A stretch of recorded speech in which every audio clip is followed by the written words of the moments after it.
Hi, my name is Stephen Vizinczey. I'm the author of In Praise of Older Women, An Innocent Millionaire, Truth and Lies in Literature, the novel If Only. And I want to talk about today, with the help of Claire, about one of the most famous books in the world, which you must read if you want to be a civilized human being. It is Voltaire's Candide. Candide was one of the few books by Voltaire which is never been out of print ever since it was first printed at the end of toward the end of the 17th century.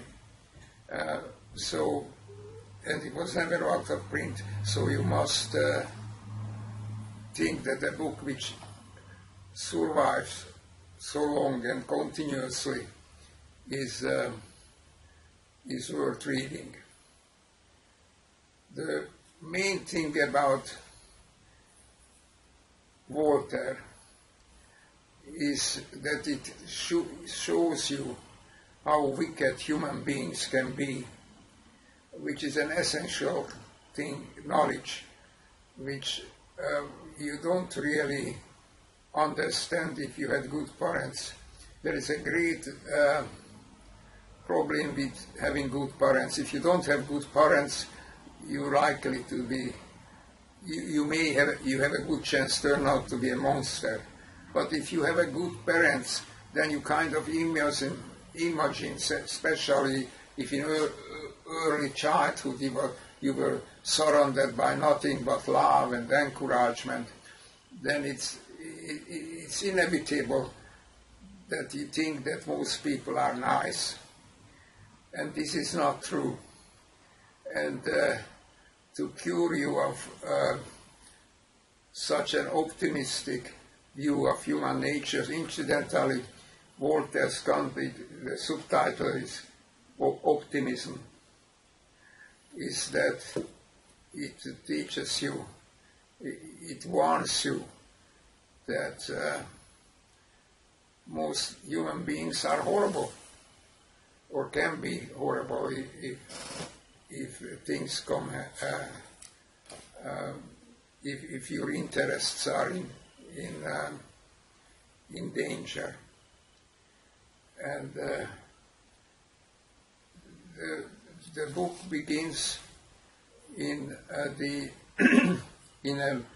Westphalia, I think. Westphalia. Mm-hmm. Westphalia, in an ideal place where Candide and the daughter of the Lord who owns that estate called Cunegunda, and Candide is in love with her.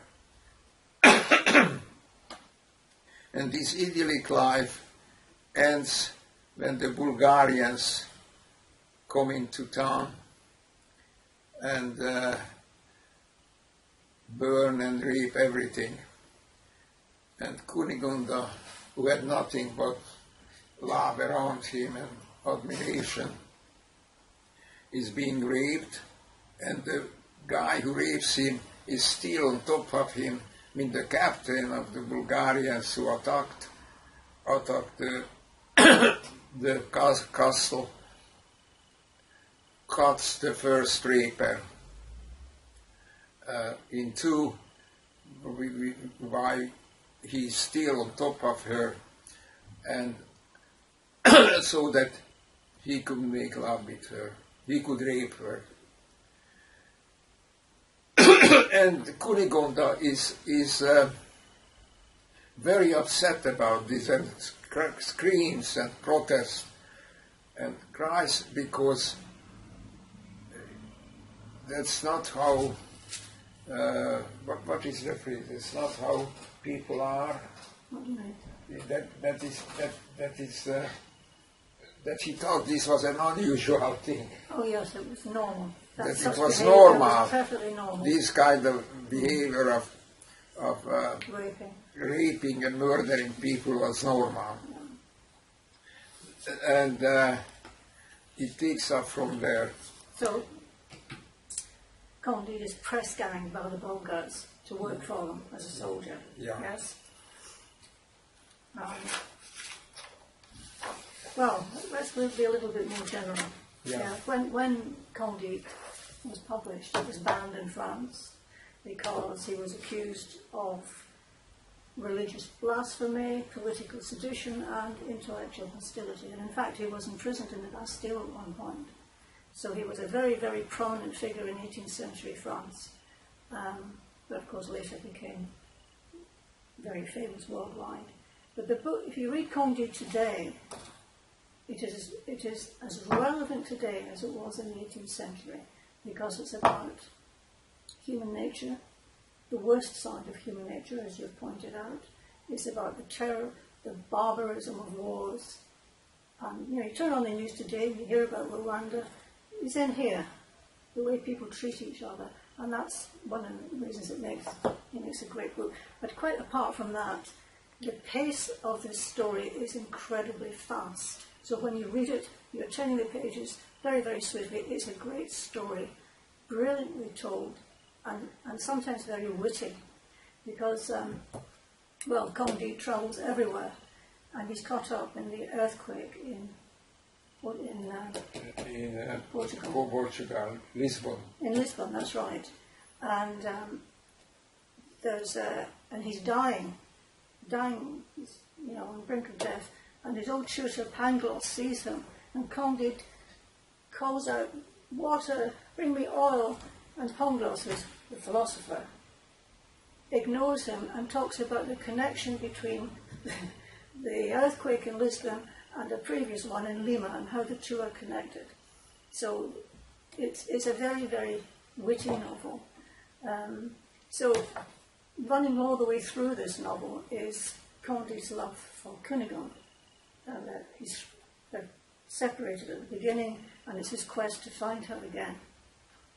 And when he does find her, she tells her story, and she's been violently raped, she's been disemboweled, and of course Candide is amazed that she survived, and she said, "Well, one gets over these things."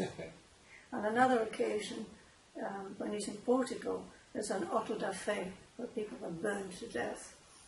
Pangloss is sentenced to be hanged, and Candide is sentenced to 100 or 1,000, perhaps 1,000 lashes, but in the background there's an orchestra, a wonderful orchestra, and he's lashed in time to this wonderful music in counterpoint.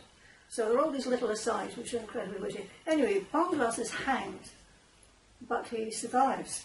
He survives his hanging. And Voltaire makes the point that the Inquisitor in charge of executions is absolutely brilliant at burnings, but hopeless at hangings. So it's a very, very witty novel, as well as being incredibly serious. What is good about this book? Most modern literature deals with, if it deals with horrible stories, it is a victim's book, and that makes them depressing and sentimental.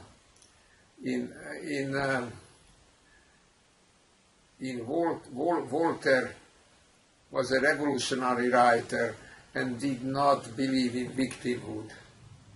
He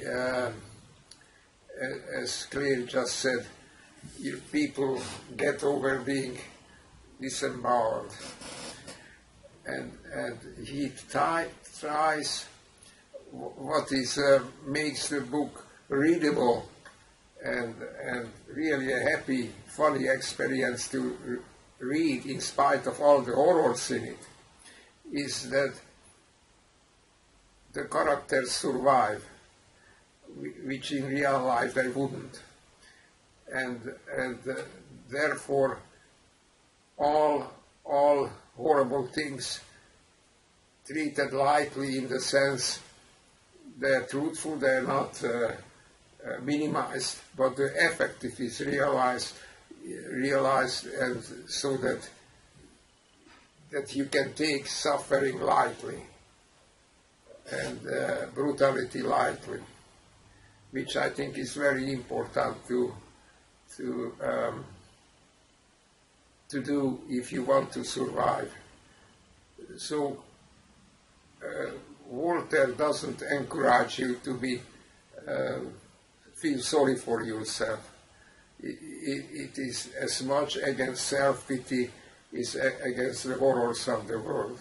It's the resilience of those characters that pulls them through. Yes. Incredible. Nobody could have survived what each of these characters undergoes in this novel. Yes. But they do, and it's their incredible resilience and, of course, Conde's hope that gets them through to the end. But the end of the novel is interesting because if you contrast the end with his meeting with the Venetian nobleman, Candide, who has absolutely everything that you could wish for, incredibly rich. He buys Raphael paintings and he's bored with them. He goes to the opera, he's bored with it. Everything that money can buy brings him no pleasure. So there's that. But at the end of the novel, after all the terrible adventures and all they have to suffer, they all get together, Candide, Pangloss, Cacambo and Martin, and they buy a little farm and they work on the land. And they are reasonably happy. Reasonably happy. Yes, it's work because they're working. Correct. Work is the only thing which makes you happy. So this novel is as much against self-pity, which is very destructive, as against the cruelties. So self-pity is the harm you do to yourself, and there is no whining in Voltaire, and this is why I think he is always read. It's certainly one of the few books which was always in print for centuries, and which you have to read if you want to be a civilized human being. This is, and it's very witty in every part. There is a background to it. There was a German philosopher who said that the world is the best possible world. And religion was in a great trouble about this, because God created the world, and so the Creator was responsible for everything. Not a bird could fall without him knowing. And these made people confused, because they couldn't deal with horrors. I even heard watched a TV evangelist say about explaining a disaster, that human being must have done something horrible to have a earthquake, we visit them, so that in the end all the horrors, that was the view of religion a few hundred years ago, all the horrors that befalls you is really your fault, mankind's fault. It goes back to the Bible, when God was unhappy with people and how they behaved. He had the flood and drowned most of mankind. Another writer who is very relevant to this is Mark Twain, the greatest American writer, who is among the group of realists who can be funny and still tell you the truth. And I really think, and also there is no, what is so important about it, there is no sorry for the word, there is no word shitting. There are no redundant words here. Everything is fast and to the point. it's a very good exercise to read and reread Voltaire for people who want to write, to know and learn to appreciate the brevity of things.